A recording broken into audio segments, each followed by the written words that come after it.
Hoy vamos a meternos de lleno en un tema que está generando un auténtico terremoto en Colombia. El gobierno ha decidido redefinir el salario mínimo y llamarlo salario vital. Y claro, con esto se ha desatado una batalla enorme que mezcla economía, derecho y, en el fondo, dos visiones completamente opuestas sobre el futuro del país.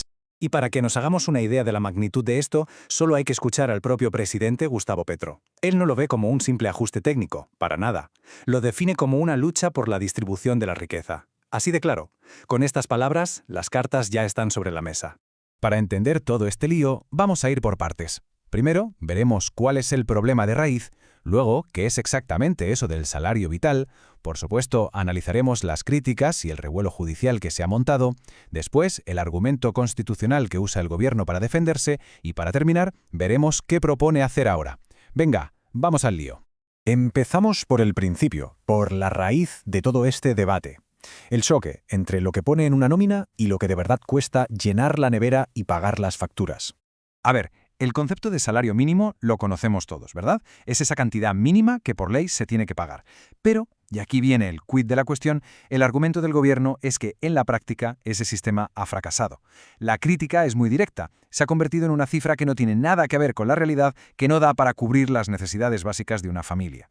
Y aquí es donde la cosa se pone más interesante, porque el debate salta de lo económico a lo puramente legal.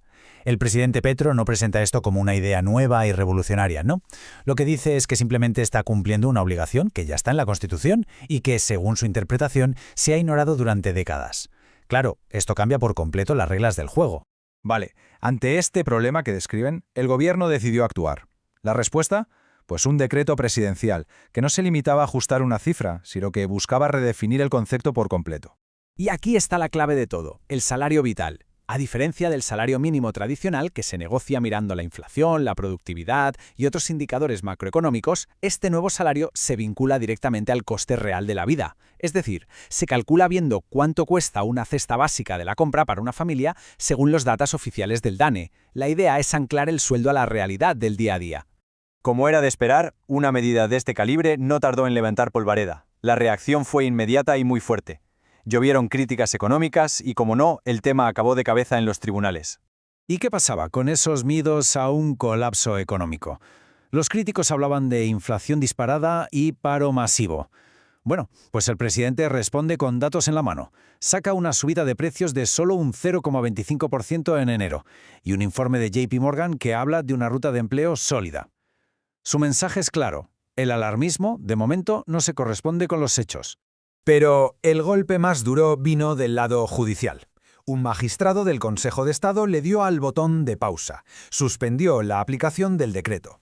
Ojo, no lo anuló para siempre, pero lo dejó congelado y obligó al gobierno a presentar una nueva norma transitoria en 8 días. Esto abría, por supuesto, un nuevo capítulo en esta pugna. Es justo aquí donde la defensa del gobierno se vuelve puramente jurídica. El presidente Petro y su equipo basan toda su argumentación en una interpretación muy específica de una sentencia del Tribunal Constitucional que tiene más de 20 años. El documento en el centro de todo este lío es la sentencia C-815 de 1999. Es un texto legal, antiguo, sí, pero según el presidente, ahí está la clave que justifica su decreto y, sobre todo, la que demuestra por qué cree que la orden del magistrado que lo suspendió está incompleta. Esa sentencia enumera varios factores económicos que hay que tener en cuenta: la inflación, la productividad, el PIB, en fin, lo habitual.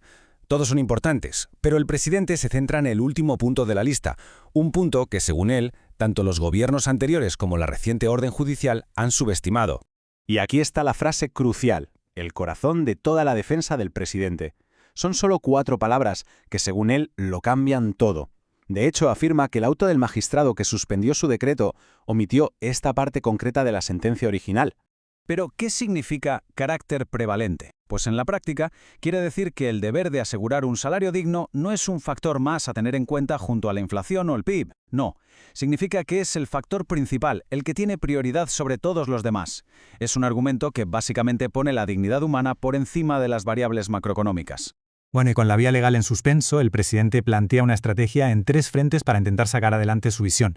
El plan es muy claro. Primero, acatar la orden del juez y emitir un nuevo decreto, pero esta vez incluyendo explícitamente el argumento del carácter prevalente. Segundo, llamar a empresarios y sindicatos a una mesa de diálogo. Y tercero, hacer un llamamiento a la gente para que se movilicen las plazas como forma de respaldo popular. Y es interesante, porque este pacto por la vida que propone va mucho más allá del salario. El presidente lo plantea como un gran diálogo nacional sobre el modelo económico en su conjunto.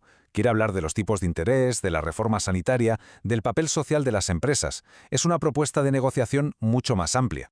Y todo esto nos deja con una pregunta fundamental, una que resuena mucho más allá de las fronteras de Colombia.